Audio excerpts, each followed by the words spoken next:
नमस्कार दोस्तों, स्वागत है एक बार फिर आपके अपने शो में टैक्स इट इजी, जहां हर हफ्ते हमारे एक्सपर्ट्स आपके टैक्स संबंधित, जीएसटी संबंधित कुछ सवालों के बड़ी सरलता से जवाब देते हैं। हमारे साथ हैं हमारे GST expert Devendra Singh ji, who also qualified prestigious exam of CA at the age of 23 itself. He has also cleared insolvency professional exam in his first attempt only. He is also a trainer to GST department. Thank you so much for joining us today. Thank you, Jaspreet. Thank you. We also have our income tax expert, Mr. Amit Kumar Gupta, who is a CA turned advocate. He is an author to many books, many articles. He runs an tax education to be more precise, tax education YouTube channel with the name of Advocate Amit Kumar Gupta, जहां पे आपको 500 से ज़्यादा tax संबंधित educational informational video मिलेंगे। Thank you so much Amit Kumar Gupta ji for joining us today, and we will have the conversation around that today. We have is very I would say very focused, जहाँ पे हम बात करेंगे कुछ property से related transaction की, क्योंकि उसके आसपास हमें बहुत से सवाल हमारे दर्शकों की तरफ से आ रहे हैं। अमित कुमार गुप्ता जी, मैं कॉन्वर्सेशन शुरू करना चाहूँगी आपसे। हमारे पास बहुत से सवाल आए हैं हमारे दर्शकों की तरफ से, जहाँ वो ये कहते हैं जो प्रॉपर्टी की जब हम सेल या परचेज करते हैं उसका जो प्रॉफिट होता है या उसकी जो रीइन्वेस्टमेंट होती है उसका ट्रीटमेंट क्या होना चाहिए, वो करते समय हमें किन बातों का ध्यान रखना चाहिए। थैंक यू जसप्रीत, एक बार फिर मुझे इस शो में बुलाने के लिए। जसप्रीत, हमारे देश के अंदर जो एक घर खरीदना है वो एक बहुत ही ऐसा इवेंट माना जाता है हर एक आदमी के लिए, क्योंकि यहाँ पे घर बनाना एक हर एक आदमी का सपना होता है। तो इनकम टैक्स एक्ट में भी इस चीज़ का पूरा ध्यान रखा गया है। ये बेसिकली इसलिए लाया गया था कि सरकार जो है वो हमारे सभी नागरिकों को एकोमोडेशन जो है वो नहीं प्रोवाइड कर सकती, इसलिए हाउसिंग प्रोजेक्ट्स को डेवलप करने के लिए और हाउसिंग सेक्टर को डेवलप करने के लिए इनकम टैक्स में एक सेक्शन है, सेक्शन 54, जो कि ये कहता है कि यदि किसी इंडिविजुअल ने या किसी एचयूएफ ने यदि कोई अपनी रेजिडेंशियल प्रॉपर्टी बेची है और उस प्रॉपर्टी को बेच करके जो उसको फ़ायदा हुआ है, यदि वो फ़ायदा किसी और दूसरी रेजिडेंशियल प्रॉपर्टी के अंदर निवेश कर देता है, तो इनकम टैक्स के अंदर एक ऐसा प्रावधान है कि उसके कैपिटल गेन के ऊपर टैक्स नहीं लगेगा। इस प्रावधान को लाने का एक ये भी लॉजिक था, क्योंकि कई बार ऐसा होता है कि आदमी एक शहर में होता है, वो एक शहर से दूसरे शहर में शिफ्ट करता है, तो खाली एक जगह से दूसरी जगह शिफ्ट करने पर उसके ऊपर टैक्स का बर्डन ना आए।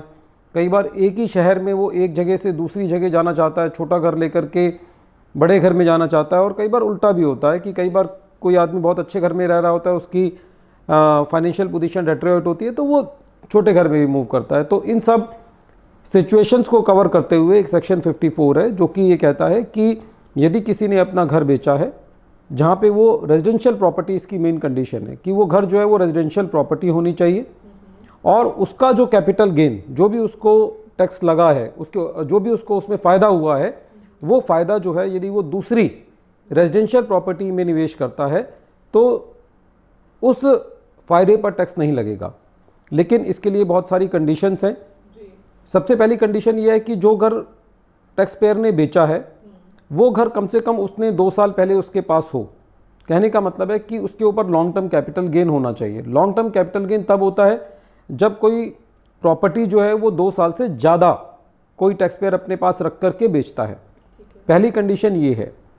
दूसरी कंडीशन ये है कि जो प्रॉपर्टी बेच करके फ़ायदा हुआ उससे असेसी को दूसरा मकान खरीदना है।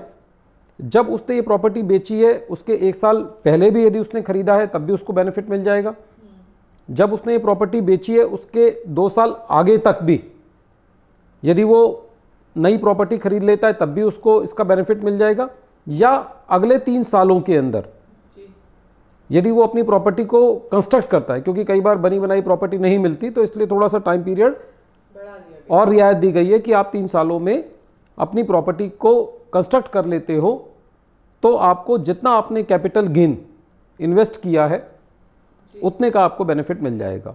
लेकिन इसके अंदर सबसे बड़ी बात जो टैक्स पेयर को ध्यान रखनी है कि कई बार ऐसा होता है कि वो 2 साल के अंदर अपनी प्रॉपर्टी जो है वो अभी उसने प्रॉपर्टी नहीं खरीदी और उसको प्लान है कि वो आगे आने वाले 2 सालों में खरीदेगा या 3 सालों में बनाएगा, तो जितना भी कैपिटल गेन उसको हुआ है, जितना वो पैसा अपनी प्रॉपर्टी को खरीदने में अभी इस्तेमाल नहीं कर पाया है, गवर्नमेंट की एक कैपिटल गेन स्कीम होती है, उस कैपिटल गेन स्कीम में उसको अपनी रिटर्न फाइलिंग की डेट तक उसको जमा करना है।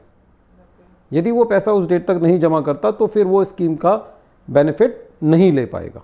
तो ये इसके अंदर मेन कंडीशन है कि यदि वो इमीडिएट नहीं खरीद पा रहा है और वो उसको आगे खरीदने का प्लान करता है, क्योंकि प्रॉपर्टी एक ऐसी चीज़ होती है कि जनरली वो एकदम बेचने के बाद कई बार नहीं मिल पाती या बनने में टाइम लगता है, तो गवर्नमेंट ने उसका भी एक प्रावधान दिया है कि यदि आप गवर्नमेंट की ही कैपिटल गेन स्कीम होती है जिसके अंदर टैक्स पेयर को 4% के करीब इंटरेस्ट भी मिलता है और उसके अंदर वो यदि वो अपना पैसा डाल देता है तो उस टैक्स पेयर के जो भी कैपिटल गेन हुआ है पुराना घर बेचने पर उसके ऊपर टैक्स नहीं लगेगा। करेक्ट कीजिएगा, मैं एक चीज़ जो मैंने आपकी कॉन्वर्सेशन से उठाई, जिस साल आपने प्रॉपर्टी बेची है उसी फाइनेंशियल ईयर में अगर आप उसको कैपिटल गेन अकाउंट में डाल देते हैं तो ही आप टैक्स का बेनिफिट ले सकते हैं, कैपिटल गेन स्कीम का बेनिफिट ले सकते हैं। अगर फाइनेंशियल ईयर चेंज हो जाता है, क्या उस सिचुएशन में भी ऐसा प्रावधान है जहां वो पार्क कर सकते हैं? जसप्रीत, कई बार क्या होता है कि जो फाइनेंशियल ईयर है, जैसे फाइनेंशियल ईयर मार्च में ख़त्म हो रहा है, लेकिन इसमें थोड़ा सा बेनिफिट बढ़ा करके दिया गया है कि मार्च की जो रिटर्न होती है वो एसएससी को जुलाई तक फाइल करनी होती है।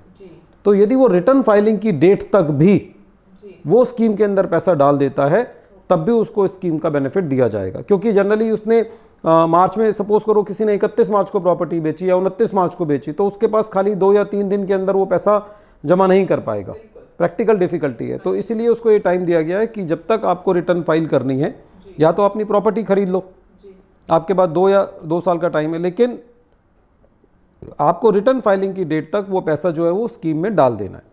अमित जी, मेरे पास आपके लिए 3 सीधे सवाल हैं। पहला सवाल जो आया है, जो पूछ रहे हैं, वो ये कहते हैं मान लो मैंने कैपिटल गेन में पैसे लगा दिए, ठीक है, अब मैं उस पैसे को अभी भी यूटिलाइज नहीं कर पा रहा, तो इस सिचुएशन में क्या होगा? जसप्रीत, इस सिचुएशन में यदि टैक्स पेयर ने कैपिटल गेन स्कीम के अंदर पैसा डाला और वो उसको अगले 2 सालों में या तो उससे घर नहीं खरीद पाया या नहीं बना पाया, तो ऐसे केस में जो भी उसने पैसा स्कीम के अंदर डाला है उसके ऊपर टैक्स पेयर को टैक्स देना होगा। टैक्स देना होगा, अगर आपका यूटिलाइज नहीं हुआ तो आपको टैक्स देना होगा, जो भी गवर्नमेंट ने टाइम दिया है उस टाइम में यूटिलाइज करना। इसके अंदर एक चीज़ और ध्यान रखने वाली ये है कि सपोज करो टैक्स पेयर ने कोई प्रॉपर्टी खरीद ली या प्रॉपर्टी बना ली, तो उस प्रॉपर्टी को भी उसको अगले 3 सालों तक नहीं बेचना, नई प्रॉपर्टी को।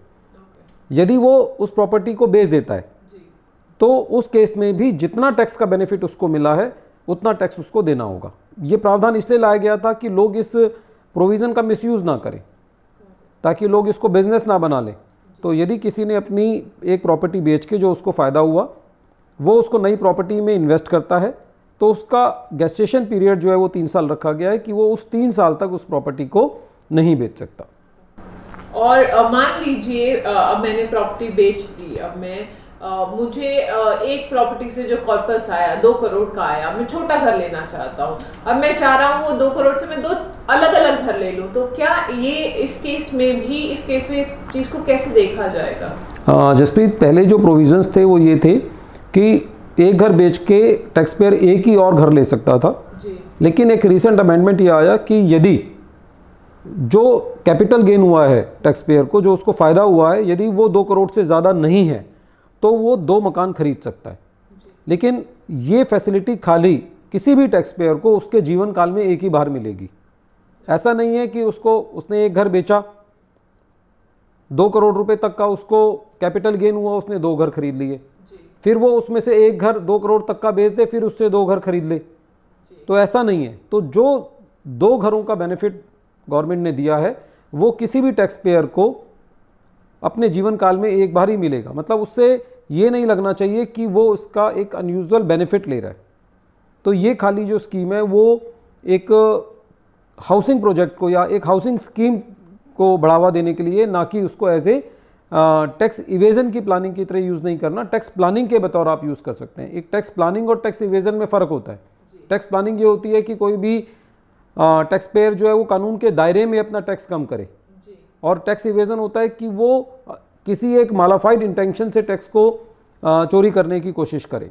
तो पूरे स्कीम ऑफ एक्ट से कहीं ये नहीं लगना चाहिए कि टैक्स पेयर जो है वो इस प्रॉपर्टी को खरीद बेचने का जो व्यापार कर रहा है वो कहीं वो व्यापार ना कर रहा हो, वो उसका एक जेन्युइन टैक्स पेयर के बतौर जो उसका बेनिफिट लेना चाहता हो। टैक्स चोरी नहीं होनी चाहिए, what I sense rather you again जब आप टैक्स देते हो तो अपनी बिल्डिंग की तरफ कंट्रीब्यूट करते हो। एक और बहुत इंटरेस्टिंग सवाल है and you would love the question too, कि मान लो एक फादर ने प्रॉपर्टी बेची है, कैपिटल गेन जो है फादर के नाम पे है। नाउ द क्वेश्चन इज, क्या मैं बेटे के नाम पे प्रॉपर्टी खरीद सकता हूँ आगे? सो जहाँ ओनरशिप ट्रांसफर हो रही है, कैपिटल गेन आ रहा है, तो उस सिचुएशन को कैसे देखा जाता है? उस तरीके को टैक्स इनकम टैक्स लॉ कैसे देखता है? जसप्रीत, ये बहुत टेक्निकल क्वेश्चन है, इसके ऊपर बहुत लिटिगेशन होती है। यदि हम कानून का प्रावधान देखें तो वो प्रोविज़न ये कहता है कि जिस आदमी ने अपना मकान बेचा है आपको नया मकान उसी के नाम पे लेना है। यदि फादर ने कोई प्रॉपर्टी बेची है, उसको उस पर कोई फ़ायदा हुआ, तो फादर ने ही नया मकान अपने नाम में लेना है। लेकिन बहुत सारे कोर्ट्स के डिसीज़न ऐसे आए हैं, क्योंकि हमारे देश के अंदर फैमिली स्ट्रक्चर से इस तरीके से होता है कि सपोज़ करो कि एक फादर है और उसकी एज जो है वो 65 है या 70 के आसपास है, तो वो उस केस के अंदर कुछ केसेस ने, एक्सेप्शनल केसेस के अंदर ऐसा अलाउ किया कि भाई यदि वो दूसरी प्रॉपर्टी अपने नाम पे लेगा फादर, तो हो सकता है कि उसकी लाइफ एक्सपेक्टेंसी इतनी नहीं है, तो वो जाते जाते ये चाहता है कि मैं ये मकान जो है वो अपने बेटे के नाम में ले लूँ, क्योंकि अदरवाइज़ ऐसी सिचुएशन के अंदर यदि वो अपने बेटे के नाम में नहीं लेगा तो बाद में उसको ट्रांसफ़र कराना पड़ेगा। तो कुछ ऐसे केसेस हैं जहाँ पे कोर्ट्स को ये लगता है कि ये जेन्युइन केस था कि टैक्स पेयर ने ये मकान अपने नाम में नहीं लिया, अपने बेटे के नाम में लिया। कुछ केसेस ऐसे भी आए, अभी एक रीसेंट केस आया जहाँ पे जो टैक्स पेयर था उसकी बेटी थी और उसने बेटी के नाम में ले लिया, लेकिन बेटी का जो डाइवोर्स हो चुका था और वो इंडिपेंडेंट थी, तो वहाँ पे कोर्ट ने उसका बेनिफिट नहीं दिया, क्योंकि उन्होंने कहा कि वो बेटी है और वो इंडिपेंडेंट है और वो अलग टैक्स पेयर है। लेकिन जो आपका पर्टिकुलर क्वेश्चन था कि क्या वो अपने बेटे के नाम में ले सकता है, तो बेटे के नाम में वो तभी ले सकता है जहाँ पे पूरे फैक्ट्स एंड सर्कमस्टांसिस से ये शो होता हो कि बेटा भी जो है वो फादर के साथ रहता है। ऐसा नहीं होना चाहिए कि यदि 4 बेटे हैं और 4 के केस में खाली एक बेटे के नाम में ले लिया। तो कुछ ये डिपेंड करता है फैक्ट्स एंड सर्कमस्टांसिस के ऊपर। इसके ऊपर एक कोई straight forward, straight jacket formula नहीं है। That's what I was sensing, तो इसका सटीक जवाब नहीं है, इसके लिए बहुत सी इसका कोई स्ट्रेट जैकेट फार्मूला नहीं है। ये फैक्ट्स एंड सर्कमस्टांसिस पे डिपेंड करता है कि यदि आप अपने फैक्ट से ऐसा शो कर सकते हैं कि मैं मकान अपने नाम में लेता तो इससे मुझे हार्डशिप होती, और यदि ये मकान मैंने अपनी वाइफ के नाम में ले लिया या मैंने अपने एक बेटे के नाम में ले लिया या लड़की के नाम में ले लिया, लड़की सपोज करो कोई किसी टैक्स पेयर की बेटी ही उसको लुक आफ्टर करती है, तो उस केस में कोर्ट जो है वो अपनी डॉटर के नाम में भी लेना अलाउ कर सकता है। लेकिन कोशिश ये करनी चाहिए कि जब भी जो मकान लिया जा रहा है, जो मकान पहला बेचा गया है उसी की प्रोसीड से लिया जाए। कई बार लोग ऐसा भी कर देते हैं कि मकान ले लिया, पहले लोन ले लिया, उससे ले लिया या किसी और उधार करके ले लिया, तो जो प्रोसीड्स हमने पहला मकान बेचा है there should be a direct correlation in the buying and selling of the property. और सीधा अगर जवाब देना हो तो यही है, जिसके नाम से लिया है, बेचा है, वही खरीदे, but the call of the situation could be, yes that could be, but that is subject to the situation. उसके अंदर बहुत सारे फैक्ट्स एंड सर्कमस्टांसिस पे निर्भर करता है कि किस परिस्थितियों के अंदर जो है आप किसी और के नाम पे ले रहे हैं। Thank you so much for your valuable feedback and I hope हमने अपने दर्शकों के बहुत से सवालों के यहाँ जवाब दे दिए हैं और आपने बहुत ही सरलता से हमारे बहुत से कॉम्प्लिकेटेड क्वेश्चन का जवाब दिया है। Thank you so much. And अब भी समय हो चुका है एक छोटे से ब्रेक का। मिलते हैं ब्रेक के बाद, जुड़े रहिए हमारे साथ और नीचे दिए गए नंबर्स पे प्लीज अपने क्वेश्चन डालिए। अभी भी अगर आपको लगता है कुछ आपके ऐसे सवाल हैं जिनका जवाब अभी बाकी है तो प्लीज नीचे दिए गए नंबर और ईमेल आईडी में हमें जरूर लिखिएगा। थैंक यू एंड मिलते हैं छोटे से ब्रेक के बाद। अब जब बिजनेस बढ़ेगा तो ब्रांचेस भी बढ़ेंगी, और ब्रांचेस बढ़ेंगी तो बढ़ेगी कंफ्यूजन और गलतियां।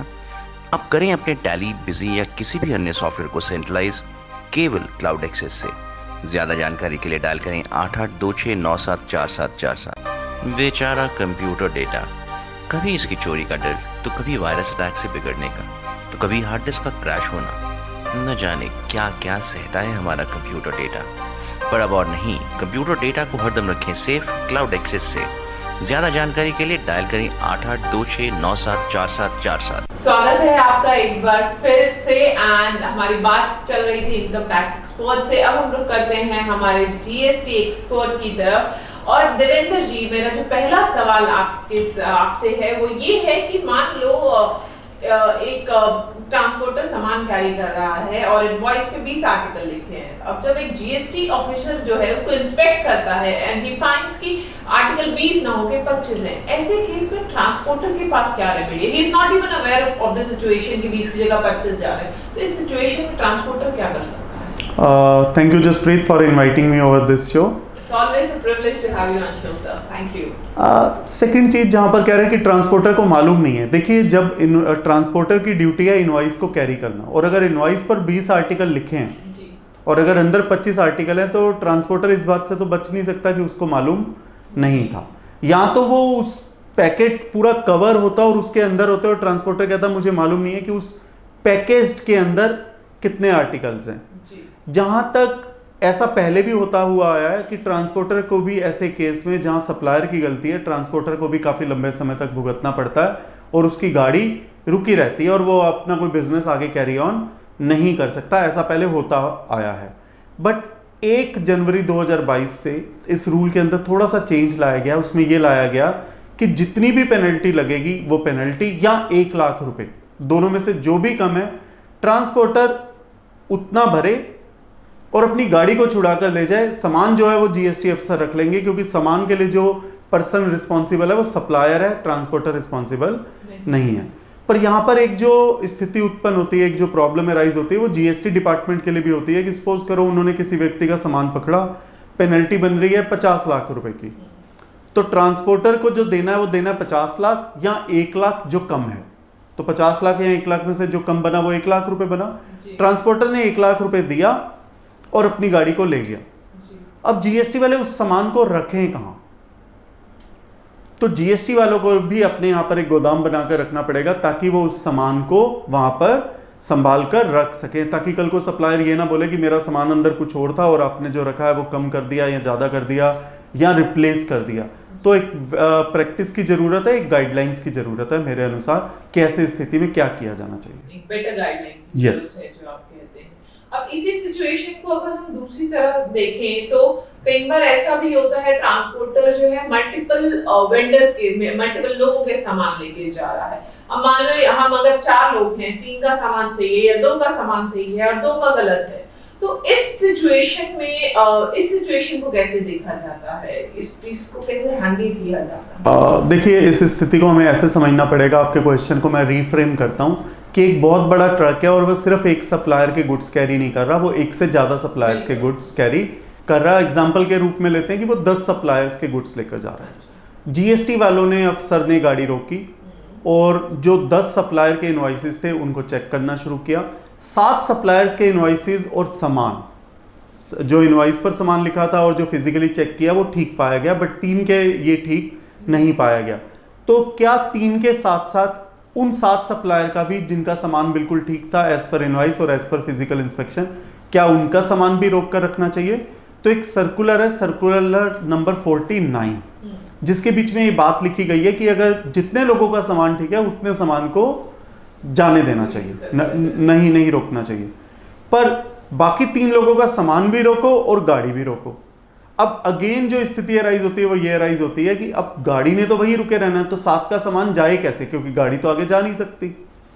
तो उनके लिए जो उनके पास जो ऑप्शन अवेलेबल है वो कोई दूसरी गाड़ी बुलाएं, नया ई-वे बिल भरें और अपने सामान को लेकर जाएं। बट फिर भी उनके पास ये ऑप्शन अवेलेबल है कि वो अपना सामान लेकर जा सकते हैं, ताकि उनके ऊपर ऐसी कार्रवाई का नेगेटिव इम्पैक्ट ना आए। I believe अगर it's still a safer situation to book another car एक आप अलग से गाड़ी बुक कर दें और उसमें आपका सामान चला जाए, रादर देन जीएसटी डिपार्टमेंट में आपका सामान जब्त हुआ रहे।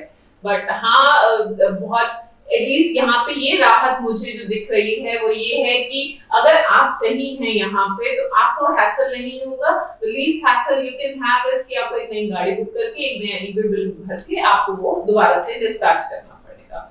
अब अभी हमने आर्टिकल्स की बात करी थी कि आर्टिकल्स में मिसमैच हो जाता है, दूसरे में हमने कहा मल्टीपल पीपल। तो अब अगर मैं बात करूं कि जब हम गुड्स भेजते हैं तो क्या लोअर एमआरपी पे हम सेल कर सकते हैं? क्योंकि I am sure GST officers है, एक ये उनका चेक पॉइंट होता होगा कि क्या गुड्स जो है अंडर वैल्यूड तो नहीं लेके हैं, तो क्या हम एमआरपी से नीचे गुड्स को बेच सकते हैं? देखिए, एमआरपी तो इंडिया के अंदर कोई भी चीज जो 1000 रुपए की हमें मार्केट में मिल रही होती है, एमआरपी उस पर 2-2 हजार रुपए, 2,500 रुपए भी लिखा होता है। जो एमआरपी की जो फुल फॉर्म है वो है मैक्सिमम रिटेल प्राइस, कि उससे ऊपर नहीं बेचा जा सकता। पर कहीं भी मिनिमम रिटेल प्राइस हमारे इंडिया में ऐसी किसी टर्म का जिक्र नहीं है। तो मिनिमम रिटेल प्राइस पे तो चाहे 2000 की चीज जिस पर एमआरपी 2000 रुपए लिखा हो, चाहे हम उसको 1000 रुपए पर बेचें, ऐसी कहीं मनाही नहीं है और ऐसी जीएसटी एक्ट में भी मनाही नहीं है। पर अगर जीएसटी अफसर को ऐसा डाउट है कि इसको बेचा तो किसी और वैल्यू पर जा रहा है और इनवॉइस पर वैल्यू कम लिखी हुई है टैक्स को बचाने के लिए, तो जिन्होंने गाड़ी रोकी है वो कोई एक्शन नहीं लेंगे। वो अपनी रिपोर्ट बनाकर उस सप्लायर के जुरिस्डिक्शनल टैक्स ऑफिसर को भेज देंगे कि हमने ये गाड़ी रोकी थी, इस पर एमआरपी ये है और जबकि बेचा जा रहा है इस वैल्यू पर, और हमारे पास ऐसा स्ट्रॉन्ग एविडेंस अवेलेबल है कि इसका जो है टैक्स का इवेजन हो रहा है, तो वो जुरिस्डिक्शनल टैक्स ऑफिसर जो है वो इस पर जरूर एक्शन ले सकता है। ऐसा एक केस भी हुआ था अल्फा ग्रुप का, जो केरला हाईकोर्ट ने डिसाइड किया था। ये 2019 का केस लॉ है जिसमें जीएसटी अफसरों ने गाड़ी रोकी और ये पाया कि एमआरपी बहुत ज्यादा था और गुड्स बेचे जा रहे थे कम वैल्यू पर, अंडर वैल्यू पे, ऐसा जीएसटी अफसर का कहना था। तो केरला हाईकोर्ट ने भी यही बात कही थी कि जिन्होंने गाड़ी रोकी है they are not authorised people to assess the case then and there only. उनको मैक्सिमम जो वो कर सकते हैं कि वो अपने जुरिस्डिक्शनल टैक्स ऑफिसर को, उस सप्लायर के जुरिस्डिक्शनल टैक्स ऑफिसर को इसका पूरा ब्यौरा दें और जो एक्शन लेगा वो जुरिस्डिक्शनल टैक्स ऑफिसर लेगा। और उन्होंने, केरला हाईकोर्ट ने कमिश्नर को ये इंस्ट्रक्शन भी दी थी कि आप ऐसी गाइडलाइंस इशू कीजिए। जो गाइडलाइंस अभी 6 अप्रैल 2022 को इशू की गई हैं, I find it very strange कि जो गाइडलाइंस केरला हाईकोर्ट ने 2019 में जारी करने के लिए कहा था, कमिश्नर साहब ने गाइडलाइंस तो इशू कर दी, केरला हाईकोर्ट के जजमेंट को तो मान लिया, पर 2.5 साल के बाद ऐसी गाइडलाइंस इशू की गई हैं जहां पर अफसर एक असेसी से चाहते हैं कि वो 7 दिन में रिप्लाई दे, बट जब उनके खुद काम करने की बारी आती है तो they take 2.5 years to do a task even which is directed to them by the high court. तो डिपार्टमेंट कैसे काम कर रहा है, कभी कभी इन चीज़ों को समझ पाना शायद मेरी समझ से तो परे है। So what we understand is कि yes there is a direct remedy, उसमें उस समय hassle नहीं है, उस समय उसकी गाड़ी को छोड़ दिया जाएगा, but there would be a report that will be issued कि it can be it is the choice of that intercepting officer कि if he feels कि अंडर वैल्यू है तो वो जुरिस्डिक्शनल टैक्स ऑफिसर को लिखे।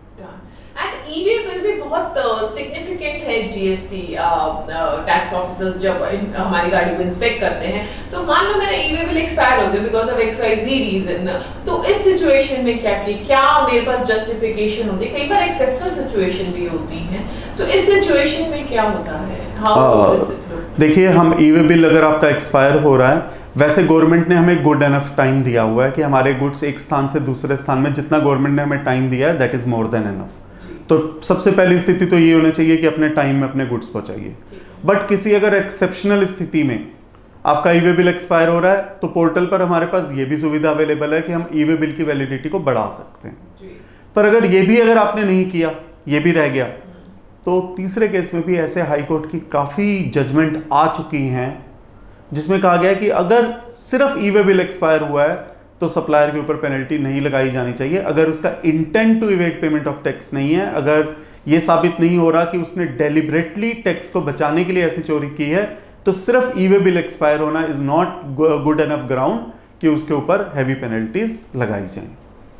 Thank you so much for clearing another doubt.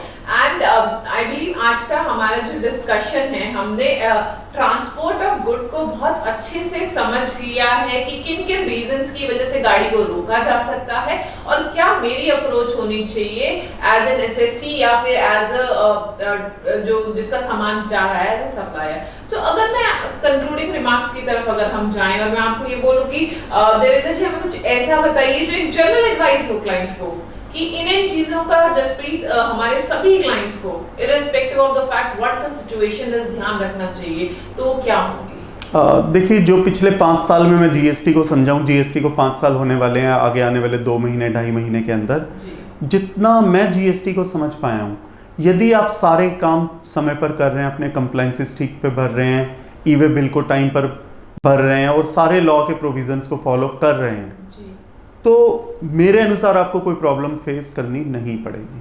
पर जहाँ पर भी आप डेविएट करते हैं वहाँ पर बहुत ज़्यादा हैवी पेनल्टीज़ हैं जीएसटी एक्ट के अंदर. So one should be very careful कि अपने सारे कामों को समय पर करे, डिले मत करे, लास्ट मोमेंट का इंतज़ार मत करे और प्रोविजंस को अच्छे से पढ़े और अपनी अच्छी टीम रखे, अच्छा सीए रखे, अच्छा कंसल्टेंट रखे. अगर वो इन चीज़ों को फॉलो करेगा तो मुझे उम्मीद है कि इस स्थिति में आपको बहुत ज़्यादा नोटिस झेलने की नौबत आपके जीवन में नहीं आएगी. बाकी जीएसटी को समझना तो एक औरत को समझने जैसी वाली बात हो चुकी है. इसको 5 साल में बहुत ही कम लोग समझ पाए हैं.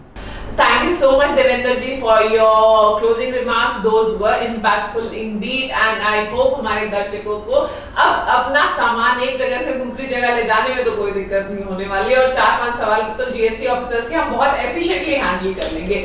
सो जुड़े रहिए हमारे साथ और भेजते रहिए हमें अपने ढेर सारे सवाल. हमें बहुत अच्छा लगता है जब हम आपके सवाल इस शो पे डिस्कस करते हैं. नीचे दिए गए नंबर्स पे आप हमें लिख सकते हैं. जुड़े रहिए टैक्स इट इजी के साथ और मिलते हैं अगले हफ्ते. Thank you.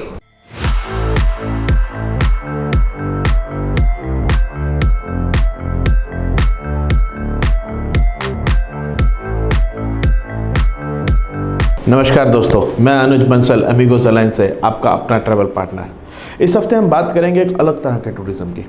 ये टूरिज़्म अभी रिसेंटली एक नए दिनों में अभी एक नई तरीके से निकल के आया है. इसे कहते हैं हम फेस्टिवल हॉलीडेज़, यानी त्योहारों का टूरिज़्म. एक दूसरा इसके साथ आया आयुर्वेदिक टूरिज़्म, जहाँ पे हम लोग आयुर्वेदिक ट्रीटमेंट्स की बात करते हैं. तो सबसे पहले हम बात करते हैं फेस्टिवल हॉलीडेज़ की. तो आप सभी जानते हैं कि हमारा देश त्योहारों का, सभ्यता का और परंपरा का प्रदेश रहा है हज़ारों सालों से. हमारे पास हर तरह के रिलीजन हैं, हर प्रांत के, हर राज्य के अपने त्यौहार हैं, हर एक को मनाने का तरीका अलग अलग है. हम लोग बहुत सारे देशों के त्यौहार देखने जाते हैं, फेस्टिवल सेलिब्रेशंस देखने जाते हैं, पर कितने लोग ऐसे हैं जो अपने देश के त्योहारों के बारे में जानते हैं. हमारे यहाँ हम लोग टोमेटिना फेस्टिवल तो देखा है, पर कितने लोगों ने वृंदावन और मथुरा की होली देखी है. कितने लोग ऐसे हैं जिन्होंने पुष्कर मेला और रन ऑफ कच्छ का मेला देखा है. कितने लोग ऐसे हैं जिन्होंने उड़ीसा की जगन्नाथ यात्रा देखी है, महाराष्ट्र का गणपति विसर्जन. वो एक्सपीरियंस, उस यात्रा को अटेंड करने का, उस यात्रा में जाने का जो आदत है, जो रूटीन है, वो अविस्मरणीय है. दुनिया से परे है वो एक्सपीरियंस. आप महाराष्ट्र के अंदर आप रेगुलर घूमने जाइए, उड़ीसा के अंदर आप आमतौर पे घूमने जाइए, वो आपको चीज़ें नहीं मिलेंगी. लेकिन जब आप कुछ यात्रा में अंदर जा रहे हैं तो आपको एक्सपीरियंस अलग मिलेगा. जो एक्सपीरियंस, जो नॉलेज, जो हमारी सभ्यता की जानकारी हम अपने बच्चों को किताबों के थ्रू दे रहे हैं, वही चीज़ें आप जब इन त्योहारों में जाएंगे, इन राज्यों में जाएंगे, तो वहाँ पे आपको सीखने को मिलेगी, जो दुनिया से परे है. जो नॉलेज, जो चीज़ें आप किताबों से पढ़ के भी अपने बच्चों को नहीं सिखा सकते. दूसरी तौर पर साथ में आया है आयुर्वेदिक टूरिज़्म. कोरोना के बाद बहुत सारी दुनिया ने आयुर्वेद को, योगा को अपनाया है, रूटीन में, अपने कल्चर के अंदर, रोज़मर्रा की ज़िंदगी के अंदर उसको अपनाया है और उससे उनकी दुनिया बदली है. कोरोना के अंदर आयुर्वेदा ने बहुत अच्छा हेल्प किया है सबकी सेहत को मनाने के लिए. और आज की डेट में हिंदुस्तान के बहुत सारे ऐसे राज्य हैं जहाँ ने आयुर्वेदा टूरिज़्म के लिए उन्होंने बहुत ज़्यादा काम किया. आयुर्वेदा के सेंटर्स बनाए हैं, ट्रीटमेंट सेंटर्स बनाए हैं. अगर आप केरला में जाएंगे, अगर आप उत्तराखंड में जाएंगे, हिमाचल में जाएंगे, तो बहुत सारे ऐसे रिजॉर्ट्स हैं जिन रिजॉर्ट्स के अंदर आयुर्वेदिक ट्रीटमेंट के लिए अलग से सेशंस होते हैं. अगर आप 3 दिन के लिए रुक रहे हैं तो तीनों दिन के लिए आपको अलग अलग आयुर्वेदिक ट्रीटमेंट दिए जाएंगे. उन ट्रीटमेंट्स के सारे आपकी सेहत और आपका रूटीन बिल्कुल बदल जाएगा.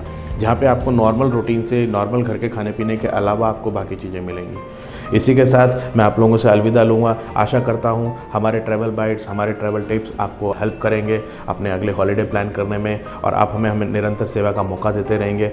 आज ही सेव कीजिए हमारा फ़ोन नंबर, हमारा व्हाट्सएप नंबर, और जानिए कैसे आप अपने लिए बेस्ट से बेस्ट